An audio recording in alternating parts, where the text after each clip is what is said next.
அன்புள்ள சகோதரர்களே, இந்த பலங்கள் காணப்பட்டாலும் நமது வரலாற்றில் நாம விட்ட சில தவறுகள், திட்டமிட்டு நமது எதிரிகள் நம்மை வீழ்த்திருக்கிறார்கள். எப்படி வீழ்த்தினார்கள் என்பதை பார்ப்போம்.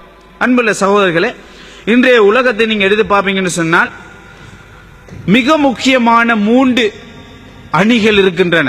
ஆனா 2 அணி இருக்கிறதாகவே காட்டிக் கொண்டிருக்கிறார்கள். என்ன 2 அணி? முதலாளித்துவ பொருளாதாரத்தை சேர்ந்த அமெரிக்காவும் அதனுடைய நேச நாடுகளையும் சேர்ந்த ஒரு பட்டாளம். இங்கால ரஷ்யா, சைனா, முன்னாள் ரஷ்யாவும் இந்நாள் சைனாவும் 2 முகமும் காட்டக்கூடிய சைனாவும் சேர்ந்த, அல்லது வெளிப்படையாக சொல்வதாக இருந்தால் ரஷ்யாவை சேர்ந்த ஷுயூஇயா என்று சொல்லக்கூடிய இந்த சோசியலிச கம்யூனிச அணி. இது 2 இந்த உலக நாடுகளை நீங்க எடுத்து பார்ப்பீங்கன்னு சொன்னா, ஒன்று அமெரிக்கா சார்ந்த முதலாளித்துவ பொருளாதாரத்தில் இருக்கும்.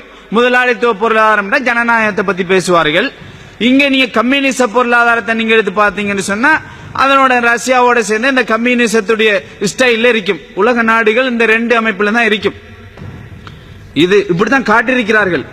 இது அல்லாத 3வது ஒரு அணி இருக்குது. அது யாரு? முஸ்லிம் நாடுகள். 3வது அணி என்ன? ஒன்று, அதாவது இந்த ஜனநாயக போக்கில் உள்ள முதலாளித்துவ பொருளாதார கொள்கையை சேர்ந்த ஒரு டீம், அடுத்தது கம்யூனிச டைப்ல உள்ள ஒரு டீம், 3வது ஒரு டீம். ஆனா சொல்ல வேண்டும். அது யாருன்னு சொன்னால் முஸ்லிம்கள், இஸ்லாமிய நாடுகள். ஆனா இந்த 2 டீமும் அவங்களோட வேலையை செய்து கொண்டிருக்கிறார்கள். முஸ்லிம் நாடுகள் அவங்களோட போக்குல போய்கொண்டிருக்கிறாங்க. இந்த உலகத்துடைய எந்த நாடாக இருந்தாலும் அவங்க உலக அரங்கில செல்வாக்கு செலுத்துவதாக இருந்தால் இந்த 3 டீம்ல ஒன்றுல சேர்ந்துதான் ஆகணும். சேராம என்ன செய்ய முடியாது. ஒருத்தரம் விரும்பியே விரும்பாமல் சேர்ந்துதான் ஆகணுன்றதை நம்ம பார்க்கிறோம்.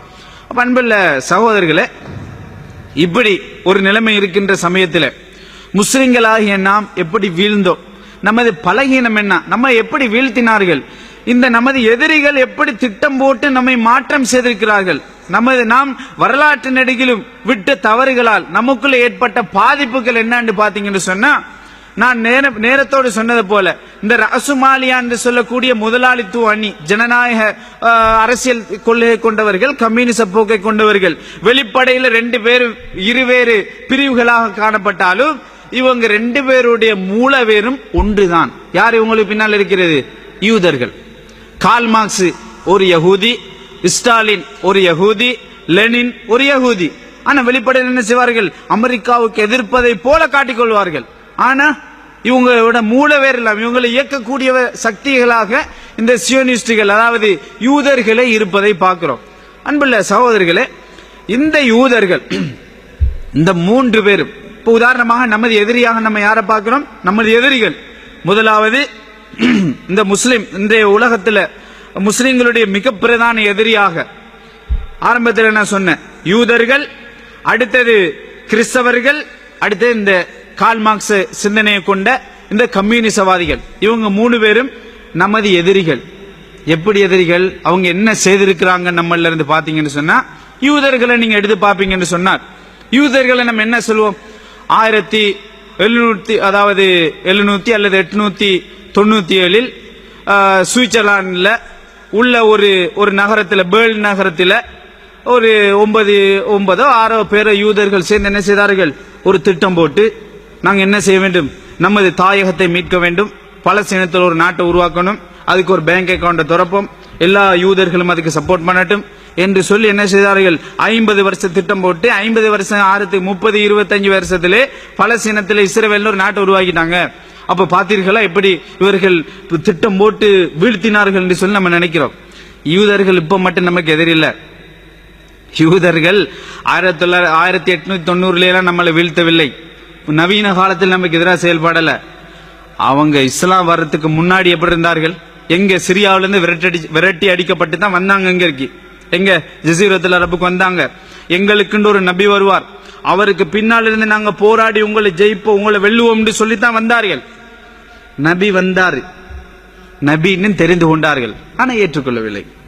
நபி என்றும் ரசூலுல்லாஹ் இப்படி ஒரு நபி வருவாரு, அவருக்கு பின்கால நாங்க போராடுவோம் என்று சொன்னார்கள். நபி என்று செக் பண்றதுக்கு நஞ்சை கூட கொடுத்தார்கள். ஏன் நஞ்சு கொடுத்தீங்கன்னு சொன்னா, இல்ல நீங்க நபியா இல்லையான்னு செக் பண்றது தான் நான் கொடுத்தோம் என்று சொல்லி சொன்னார்கள். அப்படியெல்லாம் சொன்னாங்க. ரசூலுல்லாஹ் நபி என்று தெரியும். தெரிஞ்ச பின்னாடி என்ன செய்தார்கள்? அப்பையிலிருந்து அவங்களுடைய துரோகம் ஆரம்பமாகுது. ரசூல் ஸல்லல்லாஹு அலைஹி வஸல்லம் மதீனாவுக்கு போன பின்னர் அங்க ஒரு உடன்படிக்கை செஞ்சாங்க. எப்போ ஹந்தக் யுத்தத்துல எல்லா குறைசி கோத்திரங்கள் ஜஸீரத்துல் அரபுல உள்ள ஏனைய கோத்திரங்கள் எல்லாம் சேர்த்து கொண்டு மதீனாவை அட்டாக் பண்ண வந்துச்சோ அந்த நேரம் அவங்களுடைய சொந்த குணத்தை காட்டினார்கள். ரசூலுல்லாஹ்க்கு எதிராக செயல்பட்டாங்கன்றதை பார்க்கிறோம். பொதுவான மதீனாவுக்கான பாதிப்பு இருக்கின்ற சமயத்தில் அந்த உடன்படிக்கை மீறுகின்ற பட்சத்தில் மீறி அவங்க செயல்பட்டாங்கன்றதை பார்க்கிறோம். அப்ப இன்றைக்கு நேத்தல்ல அவங்க எங்களுக்கு துரோகம் செஞ்சது. ரசூலுல்லாஹ் வந்ததிலிருந்து அவங்களோட துரோகம் என்ன செய்கிறது ஆரம்பிச்சு கொண்டுதான் இருந்துச்சு. உமர் ரலியல்லாஹு அன்ஹு கைபருக்கு விரட்டினாங்க. அதுக்கு பின்னாடி ஜஸீரத்துல் அரபுல இருந்து விரட்டப்பட்டார்கள். நவீன அரபு அதாவது அரபு இஸ்ரேல் யுத்தத்தில் அவங்க என்ன மாதிரி பேசினாங்க, அவங்களோட திட்டம் எப்படி இருக்கிறது, அவங்க எப்படி செயல்பட்டாங்கன்றதெல்லாம் வச்சு பாத்தீங்கன்னு சொன்னா அவங்க எங்களுக்கு செஞ்ச துரோகம் இன்றைக்கு நேற்று செஞ்சதல்ல. அது வரலாற்றில இருந்து எப்ப என்ன செய்தார்கள் அவங்க செஞ்சு வந்து கொண்டிருக்கிறாங்கன்றத பாக்குறோம். அப்ப இப்படியான இது ஒரு மிக முக்கியமான நமது எதிரிகளாக இருக்கிறாங்க. அடுத்த எதிரியாவது கிறிஸ்தவ உலகம்.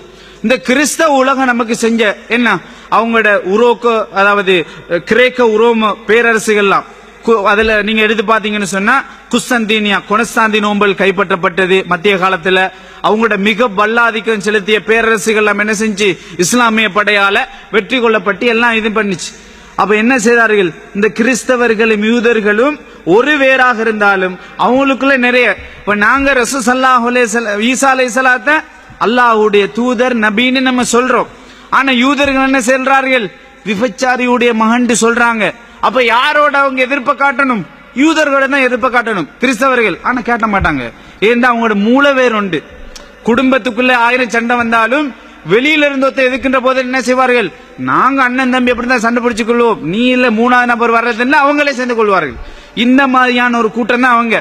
அப்ப இந்த யூதர்கள் என்ன செஞ்சாங்க, இந்த முஸ்லிம்களை ஒழிக்க வேண்டும் என்பதற்காக வேண்டி கிறிஸ்தவ உலகத்துக்கு பின்னுக்கால இருந்து மூட்டி விட்டு அவங்க செஞ்ச அதை எங்க வந்து முடிச்சுன்னு சொன்னா சிலுவை யுத்தம் என்ற ஒரு இதுல முடிச்சு. அதுல அந்த சிலுவை யுத்தத்துடைய வரலாறு என்பது தனியான ஒரு வரலாறு. இந்த சிலுவை யுத்தம் என்ற ஒன்று இன்றைக்கு நவீன உலகு வரைக்கும் ஜோர்ஜ் புஷ் ஈராக்க தாக்குகின்ற போது நவீன சிலுவை போர் ஸ்டார்ட் ஆகுன்னு சொல்ற அளவுக்கு வரலாற்றை அவர்கள் தொடர்பு படுத்துகிறார்கள்.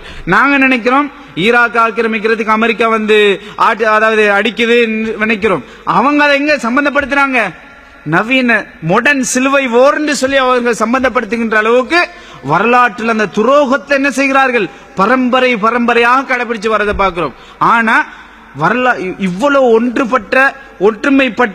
ஒற்றுமைப்படுத்துறதுக்கான சகல காரணிகளையும் உள்ள பக்குவப்படுத்தப்பட்ட நமது சமூகம் நாங்க ஒரு அணியில வாரத்துக்கு நம்மளை இணைக்கிறது ரொம்ப கஷ்டமா இருக்கிறதை பார்க்கிறோம். ஆனா நமது துரோகிகள் என்ன செய்றாங்க, வரலாற்று நெடுகிலும் அவங்களோட துரோகத்துக்கு இஸ்னாது வரலாற்று தொடர்பு ஏற்படுத்துறதை பார்க்கிறோமா இல்லையா?